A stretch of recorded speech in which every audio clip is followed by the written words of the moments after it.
Good evening and salutations, my B&B fans. I guess it's time to call out the big guns. That is pretty much what Liam and Hope is trying to do by convincing Brooke, aka the Blonde Queen, to talk some sense into Bill. You know, because Katie gave it her best shot, and there was glimpses, or you might have saw fragments of the Bill that people are used to. The one that's caring and loving and stuff like that. But it wasn't enough. It wasn't enough, and that really says something about Katie. I mean, it really says something about Bill and the way he treated Katie because they're like, "Yo, listen, we tried Katie and that's not going to work. So we got to sit there and get Brooke on this." And after catching up to speed on everything that Bill has done, Brooke is just befuddled by the fact that Sheila's out, Bill being in love with her, Bill using that secret of Taylor's secret to blackmail um Stephanie and Finn in the silence. She's just befuddled. And she's like, you know what? I'm gonna go over there, I'm gonna sit there and I'm gonna talk to Bill. Now Hope says be careful, and while they're at the house, Liam just has a problem with it because Liam's like, yo, listen, we should have went with them.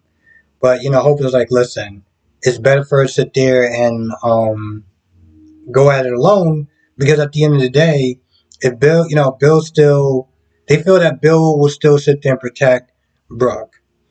Now, Sheila and Bill are just kind of more or less talking about the same stuff that they've been talking about for the last 3 or 4 days or 2 weeks. I've lost track. Brooke just lets herself on in. I'm like, what do these people got? Like, they don't got like butlers or maids or somebody to answer the door. I mean, the fact that these people are just walking on in, like, okay, I can sit there and see Liam and Wyatt because they're family, and Katie because she used to live there and they got a son together. But Brooke, like, really? I mean, there's not even like a lock or anything like that. Y'all just walk on in this man's house. So she walks in there and she tries to convince Bill to snap out of it, to kick Sheila to the curb, call the cops, get her locked up or whatever, throw her in jail, whatever you got to do. Keep your family safe, keep your loved ones safe, and just kind of remind them of all the great times they used to have. And of course, Sheila's right there to be like, no, you left him. Everyone's sitting there trying to tame him and change him. And I'm sitting there thinking, how you just have that one instigator? Like when a fight's about to break up, you just have that one instigator. It's like, yo, do you know what he said? You know what he said to your mom? You know what he was sitting there saying to your family? You know what he was sitting there saying to your shoes? You just gonna sit there and just let him get away with that? That's literally what Sheila is. Sheila is like that one kid at school that just has to sit there and instigate stuff. Now, towards the end of the episode, Bill sat there and said, he was like, you know what, Brooke, you're right. You're right about all of it. Now, of course, this is Cliffhanger Friday, and some people are going to sit there and suspect that, oh, Brooke got through to him. There's people that still sit there thinking that there's people that still sit there thinking that Bill is playing her and is going to turn the tables on her. I don't understand the people that's actually still. And I've sat there and I read comments, not just my comments, but just like comments. When I'm watching like this show on another site or whatever, and people at the bottom are still sitting there. Bill is sitting there playing her. Watch, he's going to sit there and turn the tables on her, and we'll sit there and get the old Bill back. And we're just like, so are you and Bill using the same stuff? Because I feel like there's just a certain level of delusion, and I feel like it's just contagious at this point. Um, and just for anyone that's thinking that Bill is not there playing her, he's not.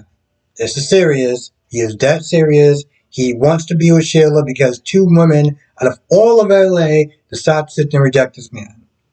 And even with his looks, his money, his status, his power, whatever, he's just giving up.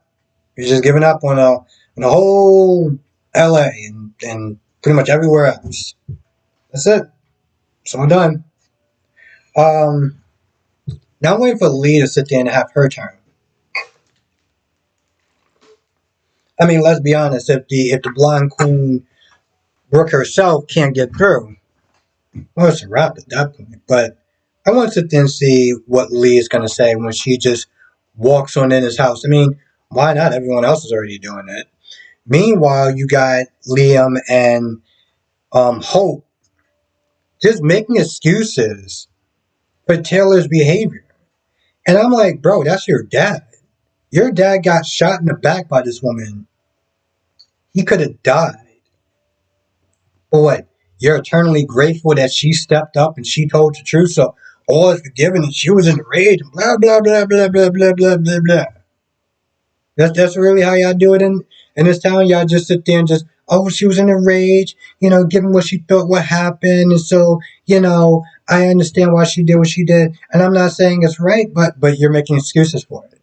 You're not saying it's right, but you, Liam, Taylor, well, she did sit there and make some sort of excuse stuff. I wasn't in my right mind, blah blah blah blah, and of course, Queen Steffi herself.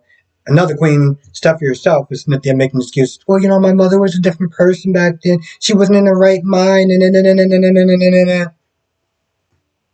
I am so sick and tired of that. I really am. I'm sick and tired of half of that town so far making excuses for Taylor shooting a man, an unarmed man, in the back. Yeah. Okay. Sure. We're just gonna like I just no. But that's what they're doing.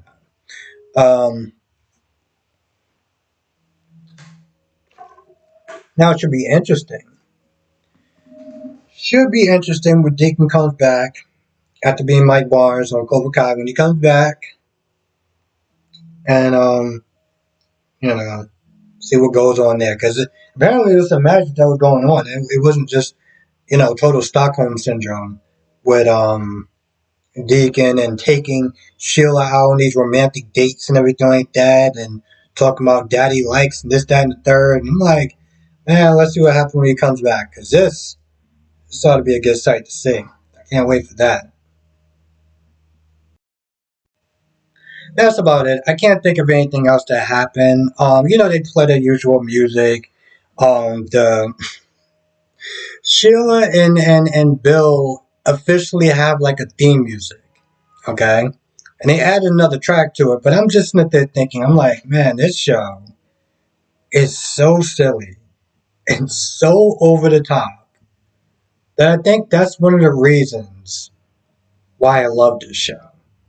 I mean, granted, the the fact that sometimes you got to sit there and recap people and the stuff that happened episodes before, and that takes a good 3 to 4 minutes on an 18-minute show, and you're practically only left with less than 10 minutes at best, a little bit over 10 minutes.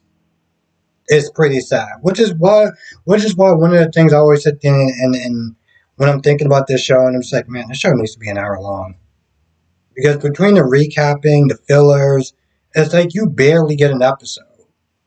You get an episode, and then it's just like, well, you gotta sit there and wait till Monday. You gotta wait till next. Like, besides those complaints, so it's just hilarious to watch. But yeah, with that being said, I think that's about it. So yeah, with that being said, I'm gonna go. I want to thank you for watching. Be safe, and I'll see you in the next video.